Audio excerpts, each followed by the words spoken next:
I'm Charlie Parker, and I'm president of the theater board for the fourth year in a row. That's unusual. Usually we have 1-year terms. But with things changing pretty rapidly, lots of new people coming in, which is great. They've not found anybody else quite as stable as me, which is another way of saying I'm fairly boring. Moved here in '97 and became actively involved in '99 with MLT. So what is special about MLT that made you stick around for this long? New people coming in and people not just being plug and played in a situation. They come in, a lot of them don't know anything about it, they're first timers, and we think of ourselves like a training theater. And a lot of the actors that you see at other theaters are ones that were here first, either in camps or just in plays with a director that was willing to work with them. When did the theater start? Officially in 1962. It started out with some couples who were much younger then, of course, deciding they'd like to get together and read through plays, and they thought as long as we were reading through them, why don't we just put them on and get paid for it or something. They started out in the garage of what is now Milano's 2 restaurant, which was, at the time was a mortuary, so they were in the garage with not the ambulance, the hearse. They were there for a while, then they got use of this building for a while, until about 1995, and what had happened is that one of the members of the theater at that time, who was real active in the community in general, said, you know, let's take the old library post office, what's now the Center for the Arts, and we're the ones that opened that up. But one of the conditions, and I don't even know why this was that we couldn't have membership, we couldn't advertise on our own, they had to do it for us, and sometimes people who are not part of the group don't really know how to sell what the group is doing. So that was a hard situation, and then we did a few other little scattered venues, but then this one came up for lease from the city, and the only condition is we'd fix up the inside, which, being the meddlers that we are, we'd do anyway. In 1939, part of Franklin Delano Roosevelt's work projects included this building, and the Boy Scouts helped build it as part of their program, and I think they got merit badges or whatever the thing was at the time. But it was used as a Boy Scout lodge, and then for various other activities during the years. And so 1939 basically it started out, and we got it like 1967. And originally it was just to be a community theater where you didn't have people who were the professional actors that fancied themselves the God's answer to the acting profession.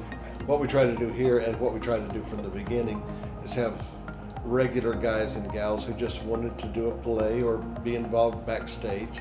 Sometimes you had somebody who was really good at doing building sets, maybe somebody who's in construction, or somebody who was really fantastic at makeup but would kill you if you tried to put them on stage. Tried to just let people who wanted to do stuff come in and do it without having to have some kind of tremendous background or graduate from Juilliard or something like that.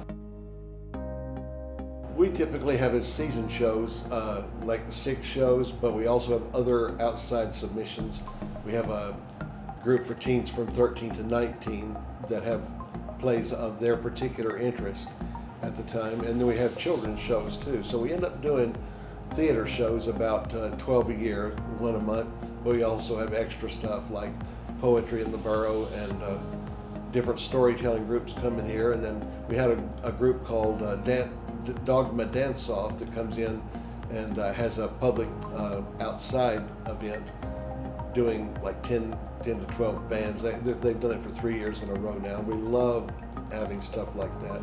We also like to take people who don't normally display their art in a gallery, like over at the center they have people who do typically display, but like for instance we had a display of just senior citizen art when we were doing a play that involved more senior citizens, and just like to get a little eclectic that way.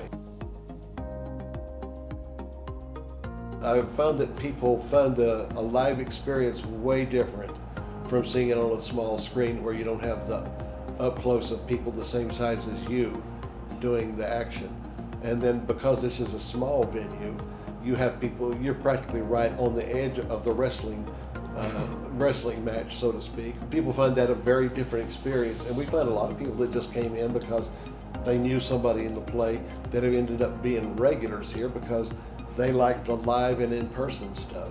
It's one thing to see a picture of food, it's another thing to eat the food. We do a lot of edgy stuff. We just finished doing one called Fun Home, which is a musical about a girl who discovers that she's gay about her college years and is just totally teed off about it. But she discovers at the same time that her dad's gay and has been all these years, which makes for an interesting story. Not exactly I Love Lucy, but a pretty interesting story, and that just finished. But we're going from that straight to a classic play, The Little Foxes by Lillian Hellman. If you picture one of these shows about oil barons or something back in the 1900s, where you have a family that's dysfunctional and greedy, just makes life very interesting. And then after that, we're going to have something called Silence, a musical based on Silence of the Lambs. That's a brand new one, and I'm not sure how you make a musical on that, but we're going to find out. Yes. And so we try to do not only the good traditional stuff that's really good, but the new stuff that shows that's interesting and good writing.